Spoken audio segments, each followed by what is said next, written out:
At the beginning of the 20th century, China looked much the same as it had for hundreds of years.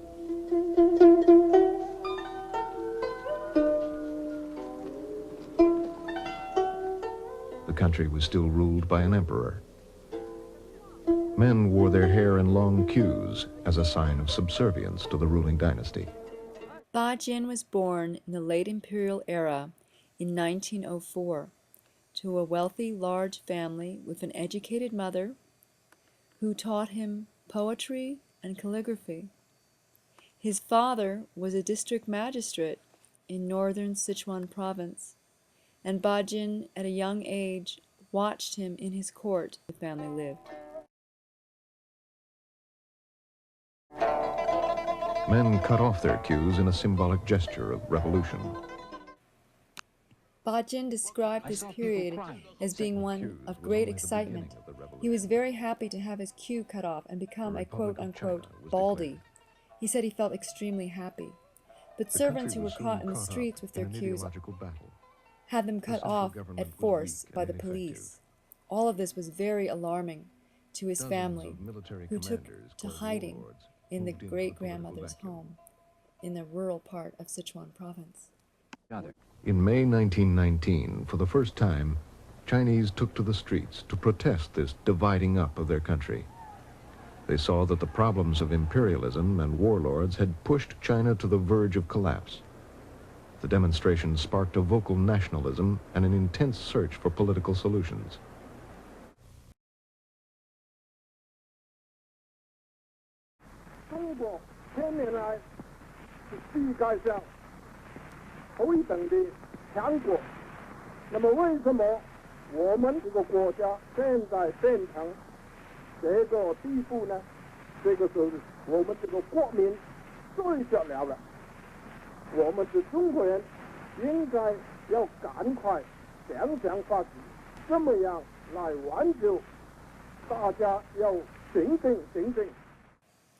Ba Jin decided to become a new youth.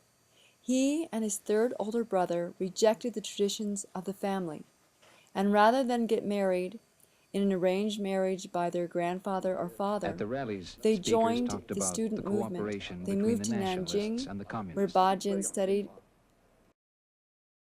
for a few years, before eventually moving to Shanghai.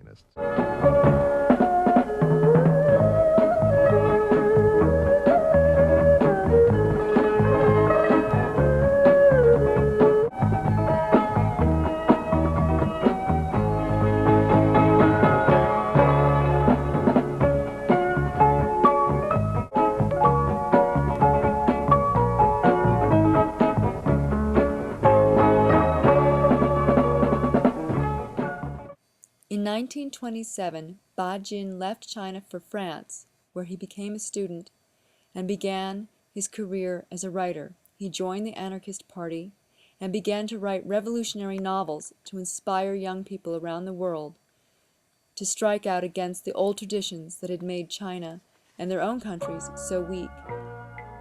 Little did he know that the manuscripts he sent back from France to Shanghai made him an international literary sensation among Chinese students around the world and at home in China. Ba Jin returned to China in 1928, to Shanghai.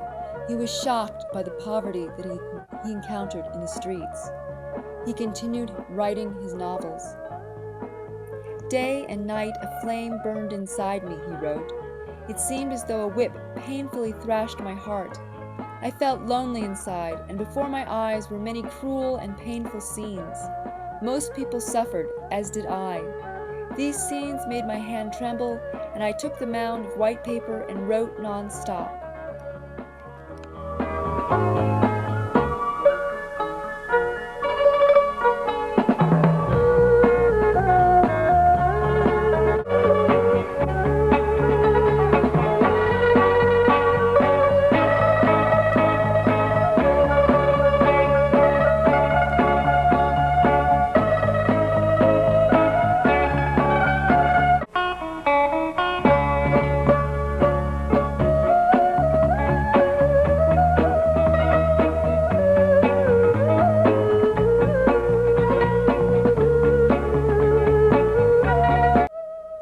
Unfortunately for Ba Jin and the rest of China, the situation politically in China did not improve.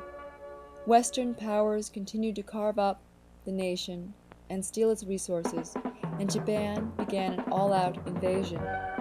Ba Jin wrote that in Shanghai, January 1932, he heard the sound of gunfire.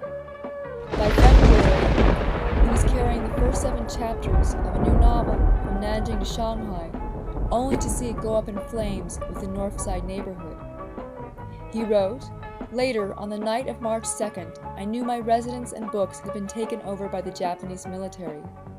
I saw half the sky bathed in the red glow of the fire and heard several older people who did not know what to do and who were shouting desperately." He went to a friend's house to sleep. He wrote, "On the way, I thought and cursed at the same time. Several times I went to my household under Japanese control and was humiliated, saddened, and angered. I took back books and magazines that had been stolen from me. This was not an easy thing. Once, the bayonets of the Japanese soldiers almost touched my body, but I endured all of this."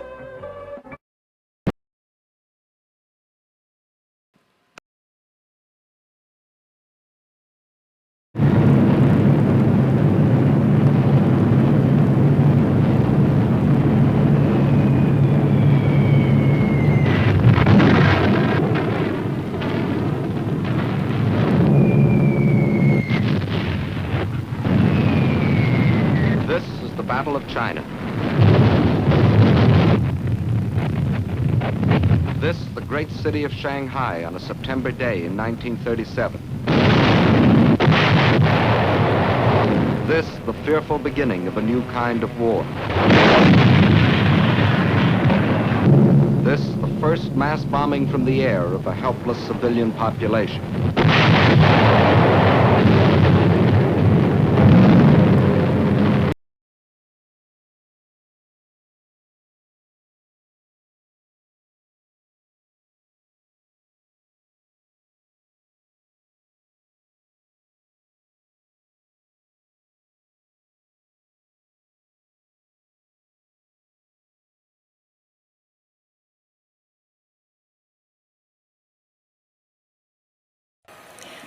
After Mao's victory in 1949, Ba Jin elected to stay in China, where he married and had 2 children.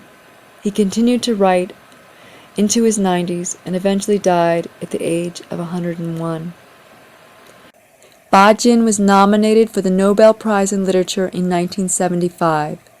Today, he is considered one of China's most important 20th century writers.